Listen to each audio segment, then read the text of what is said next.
Welcome, everybody. It's time once again for another episode of The Skinny on Beauty, where technology and beauty collide. With your host, Cheryl Hawley, digital marketing specialist, guru to all things digital, CEO of Unite Socially. That's a grand dream here. We should all unite socially. What do you say, Cheryl? I think it's a great idea. Love it, Paul. Thanks for the grand opening. Hi, everyone. Thanks so much for tuning in. I have Chad Law here with us, and we're going to be talking to you today about how digital is changing the beauty space and also how to make your beauty app stand out in the crowd. Absolutely. Yes. So thanks for being here, Chad. I'm so excited. Just a quick intro on Chad's background. Chad is the VP of Sales and Marketing at Joyful.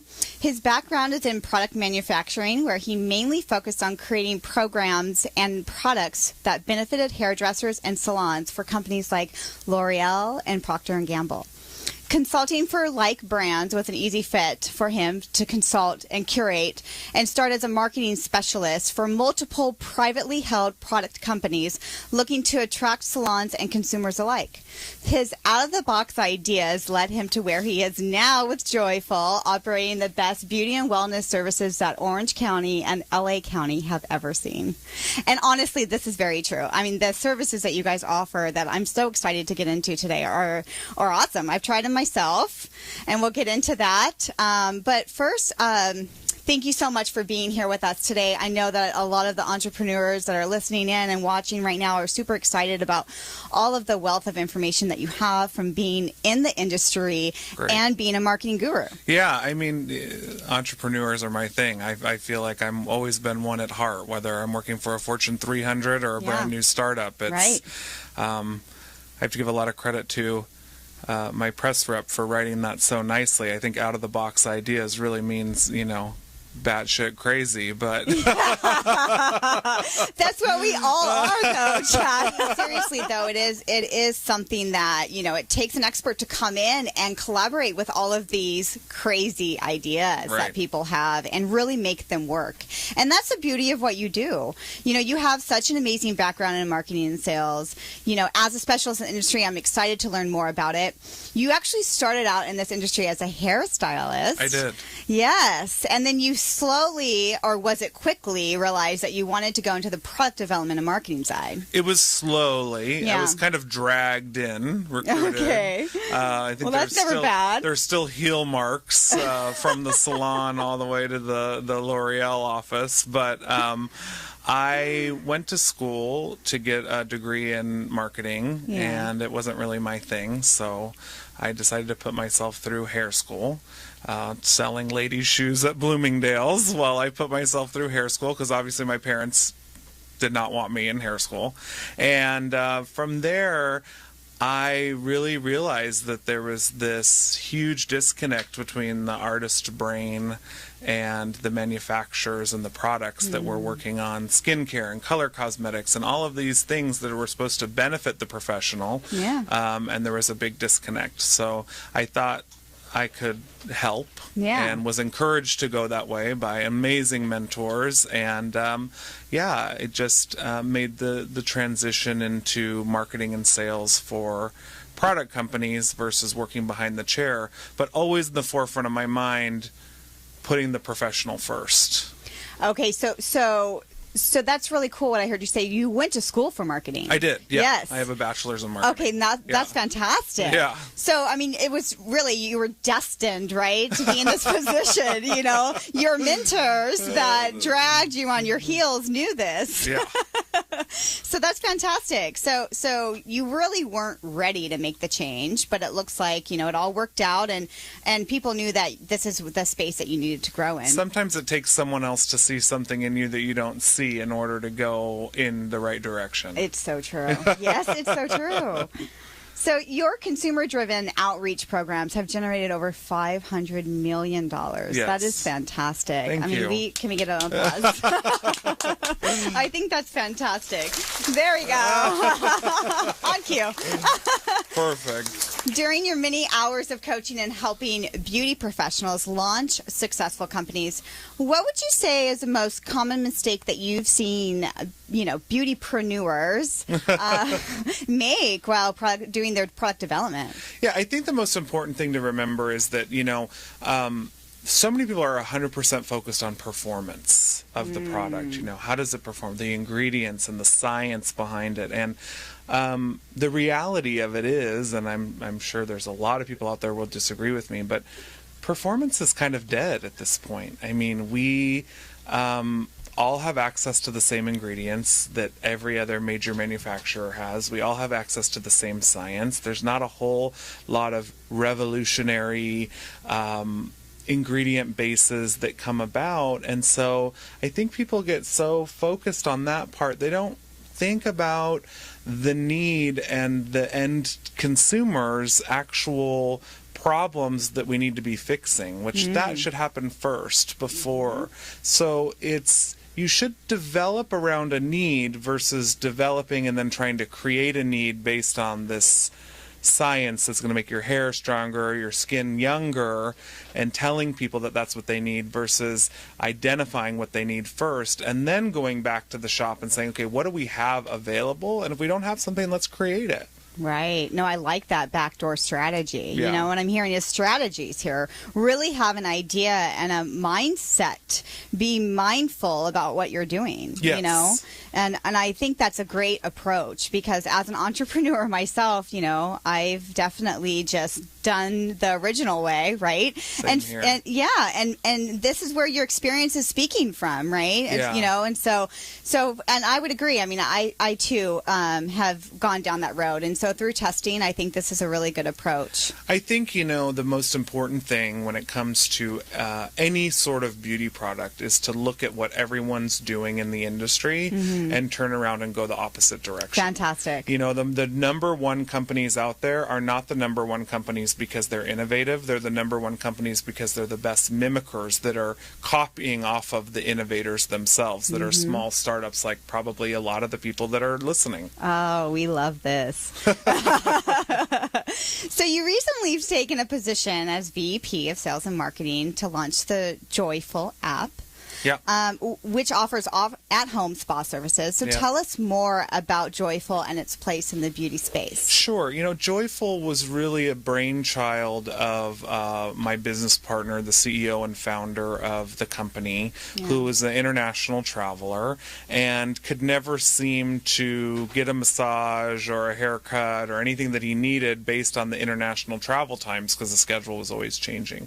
And so he really wanted to create a program or an easy way for people to still take care of themselves even if they don't fit in the 9-to-5 schedule. Just come in and cut my hair while I'm sitting at my computer. I work in the beauty industry. Why can't I get someone to just come in and do it? Yeah. And so when him and I began to talk in the very beginning, it was a perfect meld of my need and his idea and me thinking, wow, this could really work. That's fantastic. And such a clever idea, right? Yeah. And it is working, It is working. I would say that Joyful is going to be such a rewarding position for marketing, the position that you have, because your angles from the development end for the marketing initiatives to the consumer and the marketing initiatives to the artists who are actually performing the services have to be very different. Yeah, right? I call them kissing cousins. Okay. So, in branding, you never want to differentiate yourself so much to the point where it's unrecognizable. But you have to be so clear now to who you're talking to and who your audience is. Even on the consumer side, you have to talk to segments of consumers differently than you would 15 years ago when we would just do an all-and-out campaign and throw a big wide net out there and see how many people we could catch. On the artist side, it's really exciting for me as a hairdresser and a professional because one of the reasons why we created Joyful, second to the convenience and so many of the consumer needs that we're meeting, is that this is for the first time probably in 50 years that anything's ever been offered to beauty professionals that will allow them to make a significant amount of money. Fantastic. More money than the traditional paradigm now. So not only are we helping... And to meet people, right, as well, right? To connect people, themselves. Network, and get their skills better. Yeah. I mean, it's a whole list of things, but we're changing lives on both sides, which is great. Yes. And for the first time in my career, I have really three masters to serve. I have the consumers who want the service, and the artists who supply the services, and then our internal team. Because more than ever today, I mean, more than ever today, you can't be a successful business if you have unhappy employees or team members.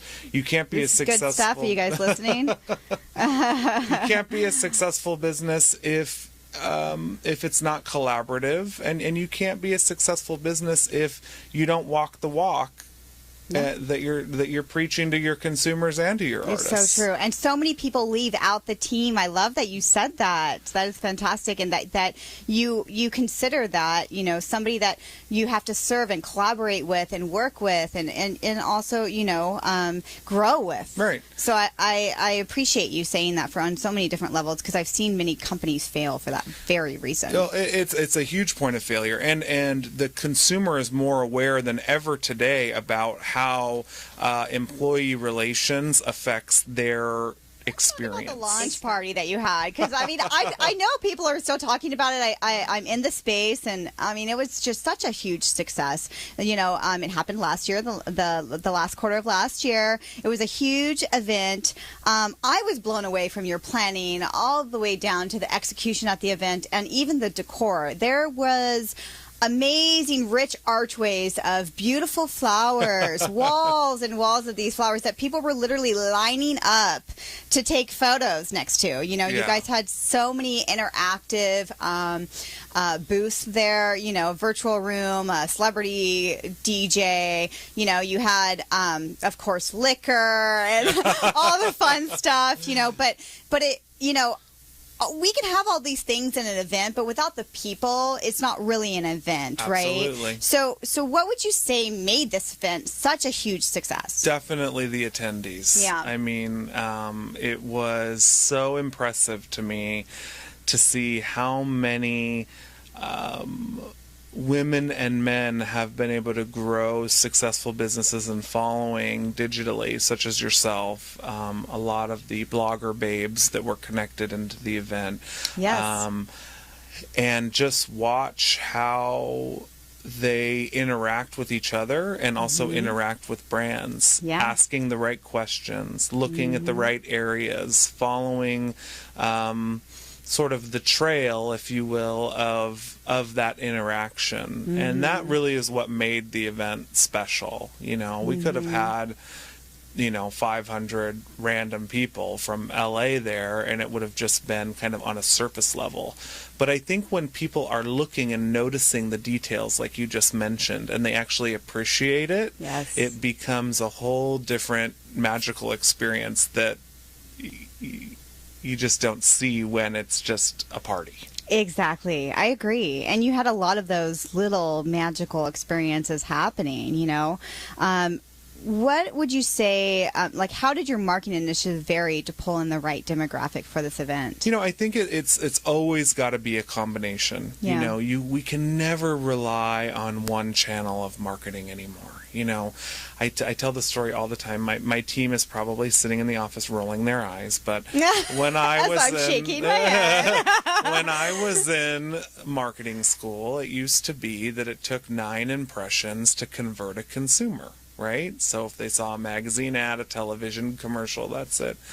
today, because we're so inundated with the smartphones and the banners and Pandora radio ads and blogs and, Instagram, it takes like 48 to 50 impressions for people to trust your brand and even potentially be a conversion.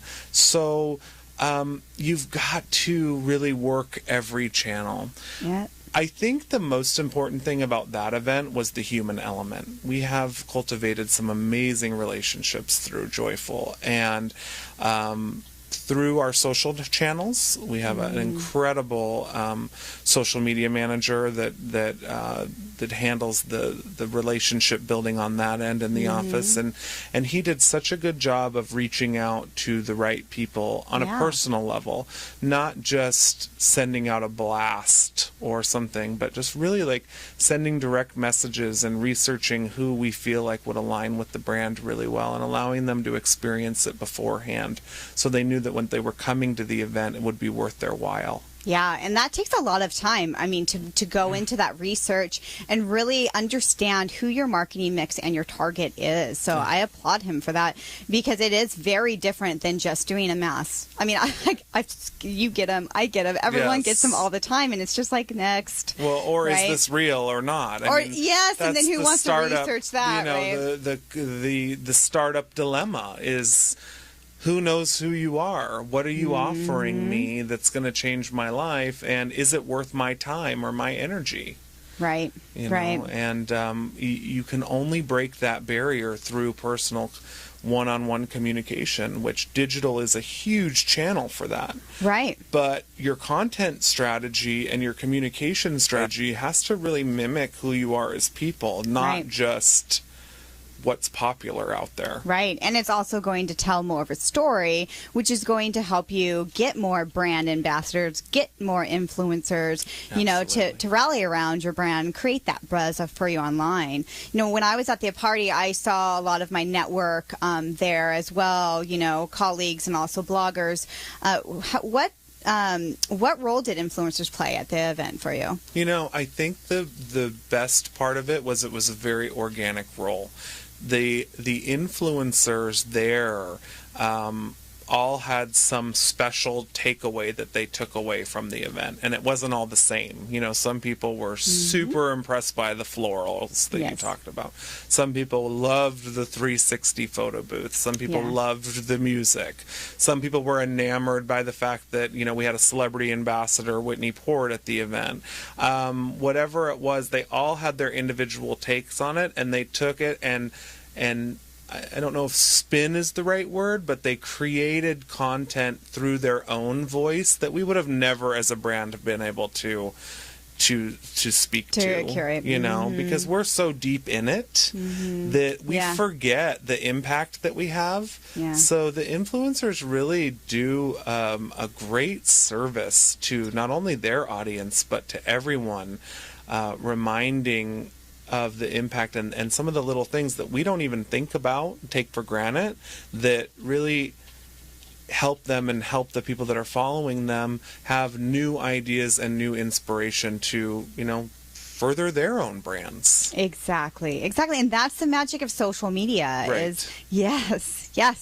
That's why I fell in love with it.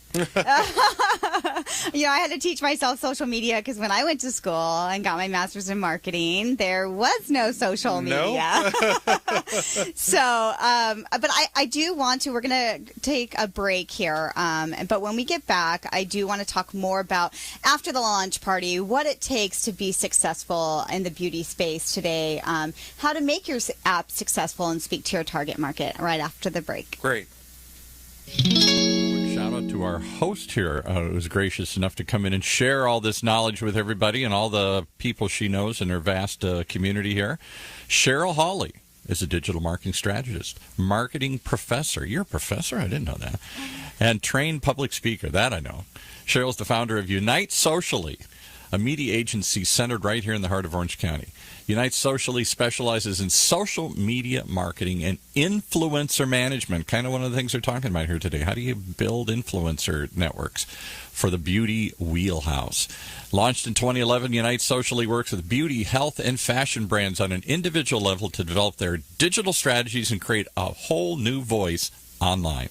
With tremendous success on a franchise and individual level, Cheryl can help fine-tune your online message to speak directly to your market and increase brand awareness and equity. If all those buzzwords sound appealing, there's only one person to check out, Cheryl Hawley, Unite Socially.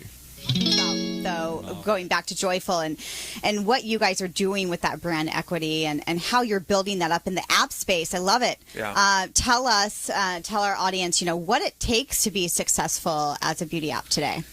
I think it's so funny. In the lead-in, I was listening about health, beauty, fashion, and those are all one category now. They're not separated anymore. They all live together. And I think the most important thing that people forget with apps is that average uninstall rates across the board are massive. Really? Even an app like Facebook, for example, that's an international app, multi-billion-dollar app, sees an average uninstall rate anywhere from 18 to 22% on a monthly basis. Really? Yeah. So people's phones are now their new desk drawer or their filing cabinet. Love where this, yeah. if there's junk in there, they'll just throw it out. They'll delete it, right? So yeah, it's pretty easy to get people to download the app, but how do you get people to stay on the app and work through? And I think it's a combination of three main things. I think the first thing is obviously your user experience and the user interface, making sure the design is beautiful and appealing to the eye, especially in the beauty space. It's all about aesthetic. I tell people all the time, I believe in beauty from the outside in, not the inside out, because it's beauty, right? Aesthetic is very, very important. And then the other thing is giving people the opportunity to try it. I say all the time, and again, I'm sure my team is rolling my eyes, but seeing is believing, but trying is buying. If you just put an app out there and say, download this app and try it, why? Why should I? Yeah. So driving people to the app store is one thing, but keeping people on the app and utilizing what you're offering is a totally different animal. And that's what's most important. Everyone's wanting to get installs, but installs don't help you if it's just sitting on their home screen. Yeah, what are they doing with it? Yeah. So is that one of the ways that you measure success of your application? Is how many people are actually using it, or what other tactics do you? Yeah. Okay. So we measure through unique users that are on and experiencing the app. We also measure through installs. We also do a lot of measurement, which is very, very important, through search. So how many people see a Joyful ad or see one of our digital campaigns and then go search for us on Google because they want more information, right? And all of that's trackable through very, very simple, easy, and free software programs now that any entrepreneur can use that will change the way you understand how much you have to do in order to get people to act on your call to action. One thing, because there's always something we can improve on, right? Marketing's all about testing. Yep. So what is one thing that you would do differently next time around for, launching another application in the beauty space? I think we're so inundated as leaders in the marketing space with what's hot, all of these studies and surveys and research papers that say people download this and people like this word versus that word and this color versus that color. And then there's your gut and your heart as the person who is the curator of the brand. And I think that if I could look back, I think I made some decisions early on that were focused on analytics and not on the heart of the brand. And we had to really, audit that and get back to who are we and what is it we're really trying to do and how can our messaging reflect just that alone versus buzzwords, keywords, and extra stuff that the so-called experts out there are telling us to use. So that storytelling aspect, you Absolutely. think that, so you had the marketing initiatives, you had the goals in line. Right. Even the influencers to push, the marketing is amazing. But you had forgotten that personalized part. Right. Is that what you're saying? Okay. So just because we didn't spell joyful, I do want to just hold up. I'm going to step away from the mic. This is the logo. That's the logo that you're looking for if you download the app. And then they also have some really clever marketing, of course, Get appy. I mean, I love it, And then we'll talk about some of these services which we haven't talked about, which, we can go through. Sure. Some of them, go ahead and tell us. Well, our biggest point of difference is that we're 100% beauty and wellness. So there are, there's other apps out there, but they, specialize in makeup, in hair, and massage. And we wanted a full suite of services to make sure that people could really take their entire beauty and wellness regime and make it available at the tap of an app. So we offer massage, nail care, hair care, makeup services, facial, skincare, aesthetic services, and we're growing that as well. So some of our big exciting initiatives that you'll see in the second half of this year are additional services that I think people will be really excited about. Fantastic. I can't wait to learn about them. I know. So when you say you're growing them, I know that there's a lot of different ways, to market an app, and go into, the heart of the brand. But when you're growing it, are you using just digital tactics, or are you going into non-digital areas as well? We're going into every area possible. Everything is measured based on return always. I mean, that's the bottom line in business, But you can't forget the human element. Digital is a wonderful way to get your message out there, to be able to turn on a dime and stop it and start it and reword. And it gives you a lot of flexibility and the ability to pivot and be nimble as a brand. So that's why it's so fantastic. Yeah. But we also have to be doing guerrilla marketing all the time and be out there having face-to-face conversations. I mean, that's why the event was so successful, because people could actually interact with the brand. It's very difficult to interact with the brand digitally. Yeah. They want to meet me and the wonderful team of 25 people that we have, and they want to meet our artists that are there, over 200 artists that we have that are completing the services on a daily basis, and so we can never forget that. And so would you recommend that for anybody? Yes. Okay.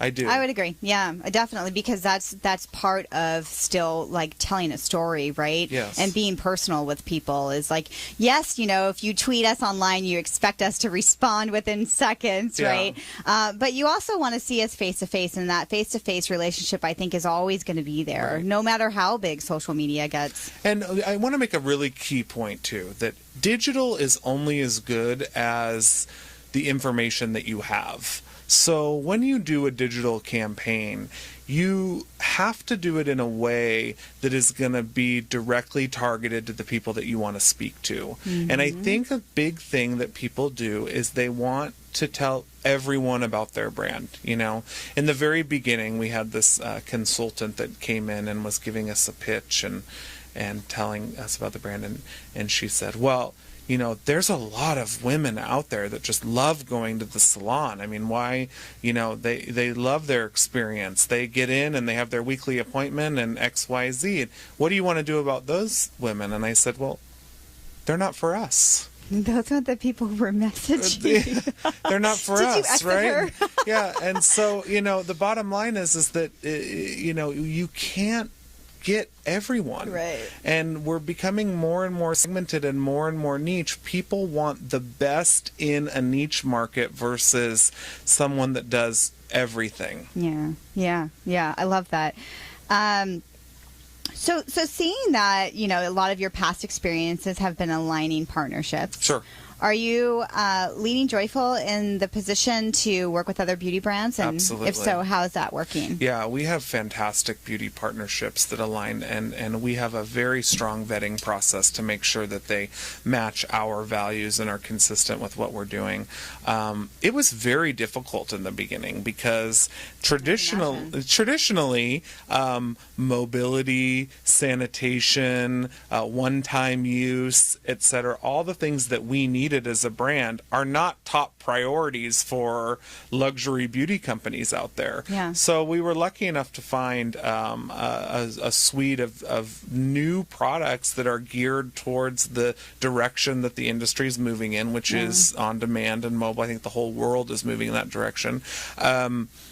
That help us do that. So we have incredible patented technology from a company called Chaleur, for example, that does self-heating, one-time use face masks. So our estheticians don't have to use a steamer, and they can still do extractions at any location. All they do is add water to the mask. And it's one-time use. It's super sanitary. They open it up, they throw it out. Yeah. Same with our nail kits. It's one-time use. They open it up. They have everything in it, the cotton, everything that they need. It's one-time use. They throw it out. And that has been a difficult search, but a very rewarding one, because they're also startups that share our same values. Yes, and so you guys can partner together. Yeah, that's fantastic. absolutely. Yes, and that's what it's all about. It is, right? And we leverage each other's credibility and audiences, and we work together to make sure that everyone's winning. Yeah, and that's perfect. So Joyful competes. Is this how they compete to win online? Yeah. Is this how that kind of goes? Yes, I think it's a combination of several things, but our partnerships are a huge point of difference. I also think that our story and our playfulness and our tone and who we are as a company inside the heart of who we are really is another reason why we win, because there's an authenticity to it that has been amiss by many beauty brands, and in the service and the product category, because it's all about glam or stepping out of a Vogue magazine, and not, you need to look like Kate Moss. And we're saying, no, you need to look like you, just the S+ version of you, right? Which Joyful can help you achieve. It's brilliant, you know. I mean, the CEO of the company got it right. You know, beauty professionals, or really any professional that needs at-home beauty spa services, Joyful is a place to go. Yeah. And if you guys are listening from outside of Orange County or LA area, hopefully they'll be expanding to you soon. Very soon. So we're moving but we're very, being catered to over here on the West Coast. Your Yeah. artists are actually in the LA County area right now. And you're looking to expand more in the Orange County area. Sure. Our pipeline grew in the last 2 weeks, significantly. So we have 50 artists now that are vetted, trained, and ready to go in Orange County. And by May 15th, we'll be open for business here for consumers. So it's really, really, really exciting. So May 15th, Orange County is at the latest. At the latest. We might open it up earlier. Mother's Day, perfect. We actually have a Mother's Day promotion. Yeah. If you go ahead and tell us. Sure. You know, we were talking about it. My mom is my best friend. She's also, you know, someone that's very close. And I always thought, you know, why moms need more than a day.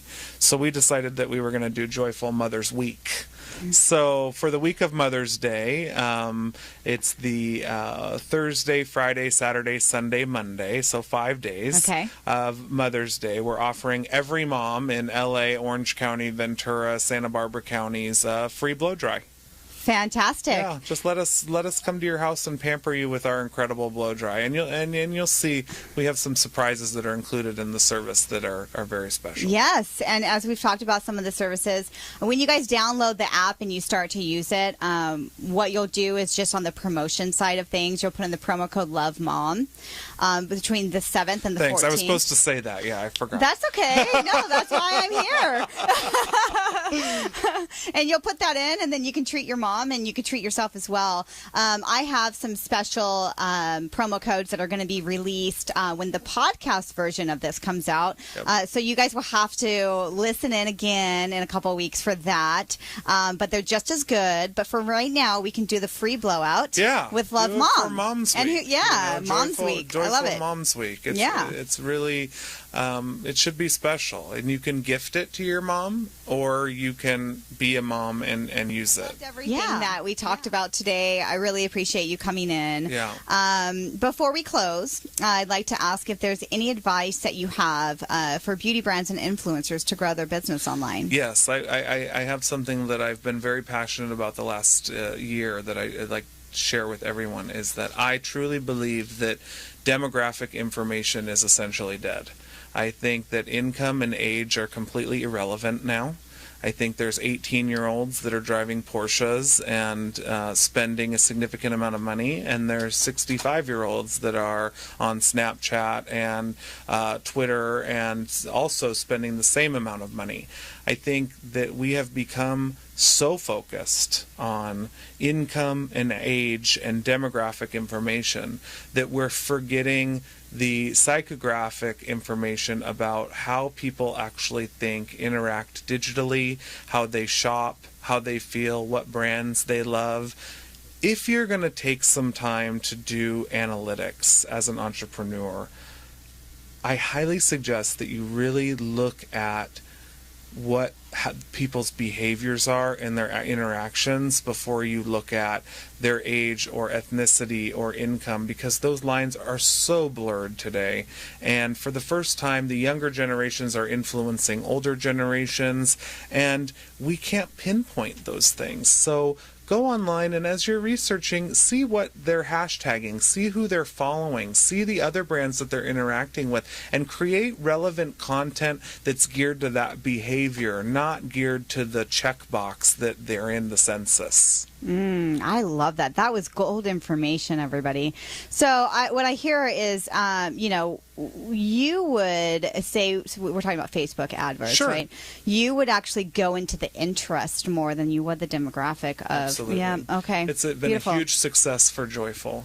When we started with our initial analytics, digital analytics, Google Display Network, we really hammered hard on this certain income and age demographic, and I said, that's not working. There's going to be 18-year-olds that love us. There's going to be 70-year-olds, that love us. And so we've removed those limitations and focused on like brands, interests, behaviors, and the amount of traffic that we've driven since then has been amazing. That's so cool. The cost per click stays the same. So that's so awesome. Cool, you guys. Yes. I mean, even grandmas. I mean, I'm going to gift my grandma. Yeah. I don't know why she wouldn't love to just hang out at home where she's at all the day and get free beauty services. Exactly.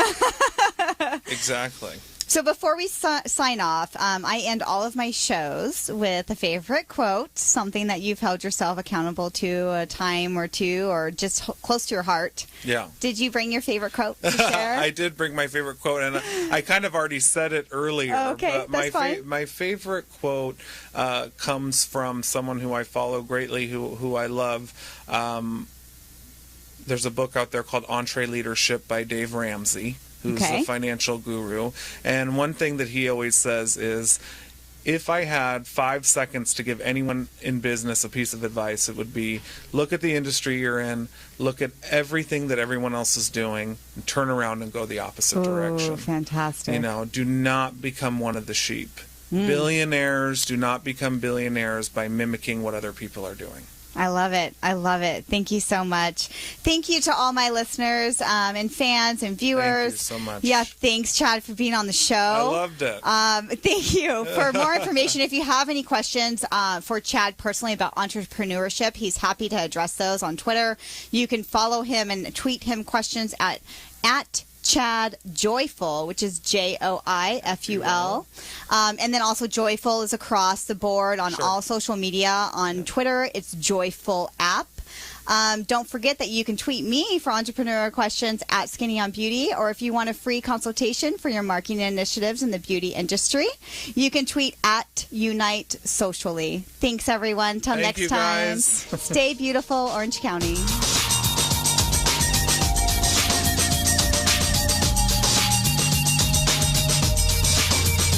You've been listening to The Skinny on Beauty, the only show where beauty, technology, and art collide.